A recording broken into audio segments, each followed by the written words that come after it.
¿Qué tal? ¿Cómo están, jovencitos? Los saludo el profesor Rodríguez. Estamos en este momento listos para desarrollar el tema de ciudadanía. Bien. ¿Qué es ser ciudadano en nuestro país? ¿Implica solamente tener 18 años? ¿Qué derechos adquirimos al tener el estatus jurídico de ser un ciudadano en el Perú? Eso es lo que vamos a desarrollar el día de hoy. Primero, la ciudadanía es una condición jurídica en nuestro país, ¿no? Jurídico-político. ¿Por qué? Porque nos da un estatus legal que no lo tiene, por ejemplo, un menor de edad. Implica también participar en el gobierno del país de una forma directa o indirecta. Eso le da el componente político. ¿Cuándo se adquiere la ciudadanía? Se adquiere al cumplir 18 años. Entonces los peruanos al cumplir 18 años adquieren la ciudadanía. También hay que recalcar que adquirir la ciudadanía tiene una diferencia con ejercerla. Ejercerla es, por ejemplo, poder votar, poder ser candidato, poder participar en algún comicio. Ese es el derecho de ejercer esa ciudadanía. Entonces puede pasar que yo soy ciudadano, pero todavía no puedo ejercer mis derechos ciudadanos, porque están suspendidos por diversos motivos. Entonces, ¿cuándo se ejerce la ciudadanía? Con la inscripción electoral. Entonces no basta tener 18 años para ejercer la ciudadanía, sino además debo estar inscrito en registro electoral, es decir, en la RENIEC, inscripción electoral. Obviamente que ahora es automático, ¿no? Para la mayoría de los casos, ustedes ya tienen su DNI, están registrados en la RENIEC, entonces al cumplir 18 años automáticamente ya tienen la inscripción electoral. Veamos en qué casos justamente se suspende la ciudadanía, ¿no? Entonces el ciudadano no puede ejercer esos derechos. Caso, por ejemplo, del presidente Vizcarra, que hace poco ha sido suspendido, ¿no? Durante 10 años, no puede postular a un cargo público. Pero hay otros también, otros motivos. La ciudadanía se suspende por una resolución judicial de interdicción. Eh, ¿Qué es esto? Que el juez declara que una persona es incapaz legalmente de ejercer algunos derechos por motivo de enfermedad, por un motivo muy grave, ¿no? Una persona que está incapacitada, por ejemplo, en estado de coma, pues no puede ejercer muchos de sus derechos. Entonces, eh, el juez determina la interdicción. Es esa situación en la cual la persona no puede ejercer algunos derechos. Es un interdicto. El segundo motivo es la sentencia con pena privativa de libertad efectiva. Significa que alguien que ha sido procesado es hallado culpable y sentenciado por el Poder Judicial. Sentencia efectiva, tenga cuidado. ¿Por qué? Porque hay muchas personas que están en prisión pero no tienen sentencia. Entonces acá no, acá se trata de que se suspende recién a raíz de la sentencia con pena privativa de libertad. Lo otro también es por la inhabilitación de derechos. Que si le inhabilitan los derechos políticos durante 5 años, 10 años, durante ese lapso de tiempo la ciudadanía está suspendida. Veamos entonces ahora de las tres causales, la que se puede decir un poco complicada, un poco confusa, es aquella de la resolución judicial de interdicción. ¿En qué consiste? Que el Poder Judicial declara incapaz de ejercer derechos civiles a una persona, ¿no es cierto? ¿Quién lo puede pedir? El cónyuge, los parientes o el fiscal. Entonces, por ejemplo, alguien que tiene problemas con las drogas, alguien que está en un estado muy malo, de una salud muy deteriorada, pues puede ser sujeto de la interdicción. Ahora veamos los derechos y los deberes que acarrea consigo ser ciudadano. Primero que nada, los deberes, ¿no?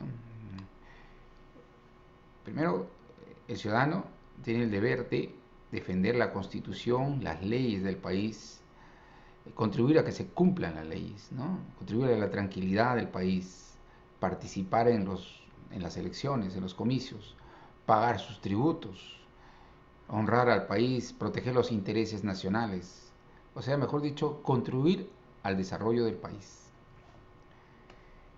Dentro de los derechos del ciudadano tenemos dos grupos, los derechos de participación ciudadana, como son los derechos al voto, al referéndum, iniciativa legislativa, iniciativa de reforma constitucional, y tenemos los derechos de control. como los ciudadanos controlan a sus autoridades, ¿no? Revocatoria, remoción de autoridades, rendición de cuentas. Entonces, los derechos del ciudadano se dividen en dos grupos: derechos de participación y derechos de control. A continuación vamos a ver brevemente los derechos de participación, cómo podemos participar en la vida política del país. No se olviden que Perú es una democracia participativa. Es una democracia participativa donde los ciudadanos pueden participar, y ahora lo vamos a ver, a través de consultas, proponer leyes, etc. Vamos a ver entonces primero los derechos de participación. Entre ellos está el referéndum, pero veamos en orden. El derecho al voto. El derecho al voto es el derecho que poseemos los ciudadanos de elegir a nuestras autoridades, ¿no? Mediante un acto físico, que es el endoso, el voto a cierto candidato o partido político. Ya. En el Perú el voto es igual, libre, secreto, personal y obligatorio hasta los 70 años. Pasada esa edad es opcional, ¿ya? Entonces es obligatorio hasta los 70 años. ¿Qué significa secreto? Que el ciudadano no está obligado a ventilar su preferencia, ¿no? A comentarlo, es algo personal, secreto. No es forzado, ¿no es cierto? Vota porque desea, es libre, ¿no? Igual para todos los ciudadanos, ¿no? Ya sea rico, pobre, de una extracción social u otra, todos tienen derecho al voto. Ahora, ¿puedo proponer modificar la Constitución? ¿Algún artículo que creo que se debe modificar? Sí se puede. Entonces un ciudadano, ¿qué puede hacer en ese caso? Proponer una iniciativa de reforma constitucional. Para ello debe adjuntar firmas. En este caso, las leyes peruanas exigen el 0,3% de firmas de la población electoral, o sea, de los adultos, ciudadanos, 0,3% de la población electoral nacional. Entonces, con ese número de firmas se adjunta esas firmas ante el sistema electoral para que lo revisen, lo verifiquen si las firmas son o no válidas. Y una vez que el sistema electoral ha verificado que las firmas son válidas, lo que se hace es esa reforma se la presenta al Congreso, para que sea el Congreso el que pueda debatir esto. Iniciativa en la formación de leyes. Se puede proponer leyes también.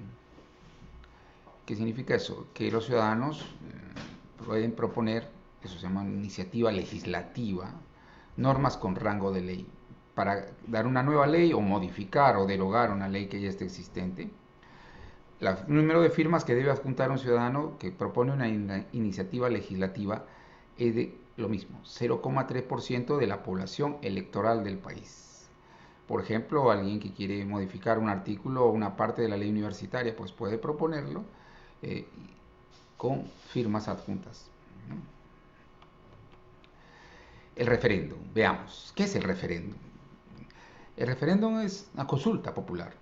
Entonces los ciudadanos tenemos derecho a, se puede decir, a pronunciarnos sobre determinadas preguntas que se le hacen a toda la población electoral, y eso es el referéndum. Entonces es el derecho a pronunciarse. Generalmente los referéndums, las alternativas son sí y no, ¿no? Si le consulta, por ejemplo, está a favor de crear esta nueva institución, entonces sí o no. De esa forma los ciudadanos responden. Claro que hay casos en los que procede y casos en los que no procede el referéndum, ¿ya? Veamos en qué casos sí procede el referéndum. Reforma de la Constitución, ¿no? Se quiere reformar la Constitución total o parcialmente, entonces ahí procede. Aprobación de leyes, ¿no? Se quiere aprobar leyes, normas con rango de ley, se tiene que convocar a un referéndum. También un tema de descentralización. También en materia de descentralización, también se puede hacer a través de un referéndum. Por ejemplo, las regiones desean formar, 2 o 3 regiones desean formar una nueva región. Entonces es un tema que se puede convocar a un referéndum, ¿no? Se puede consultar. Ahora, hay cosas que no se pueden, hay temas que no se pueden someter a referéndum. Nuestra Constitución dice claramente, esto y esto no se puede someter a referéndum. Por ejemplo, eliminar o suprimir derechos fundamentales, ¿no? Por ejemplo, el derecho a la vida, a la libertad de expresión, a la igualdad, esos derechos no se pueden someter a referéndum. Un ejemplito, alguien no puede proponer, por ejemplo, a referéndum, a consulta, la aprobación del aborto. No se puede en nuestro país. ¿Por qué? Porque es derecho a la vida, está consagrado, ¿no? La supresión entonces de derechos fundamentales no se puede someter a referéndum. Tampoco temas relativos a tributos y presupuesto, ¿no? Sí, no se puede, porque imagínense ustedes, pues, ¿no? Se podría someter a referéndum, eliminar el IGB, eliminar el impuesto selectivo. La población puede decir sí y el Estado se queda sin caja, sin recursos.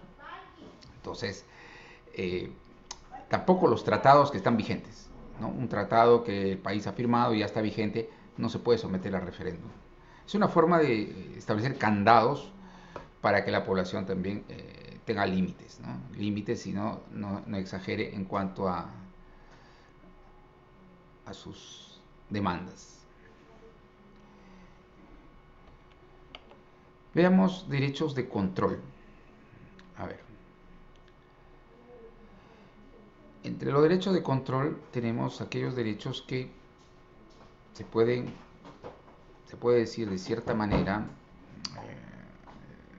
tienen garantía de contrapeso de que el Estado pueda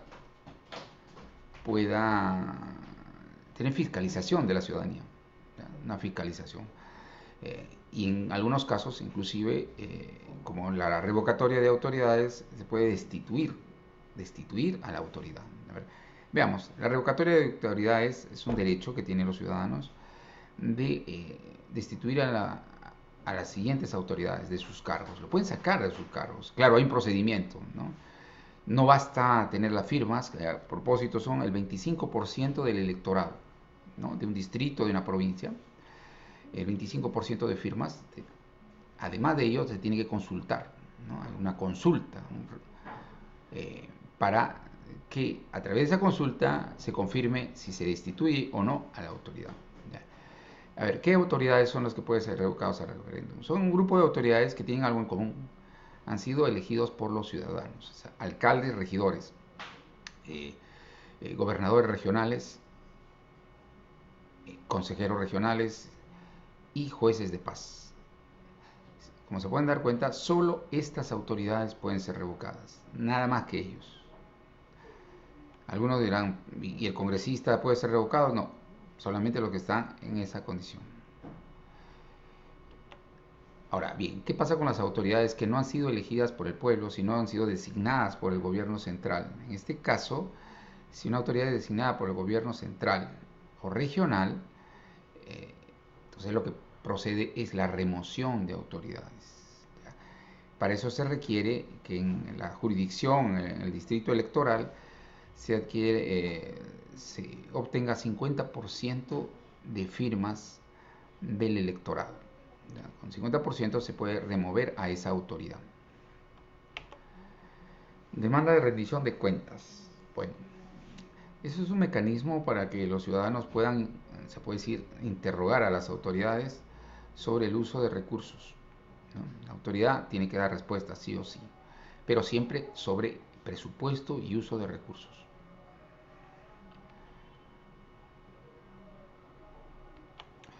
Eso ha sido todo por hoy, jovencitos. Los invito al desarrollo de la práctica sobre este tema.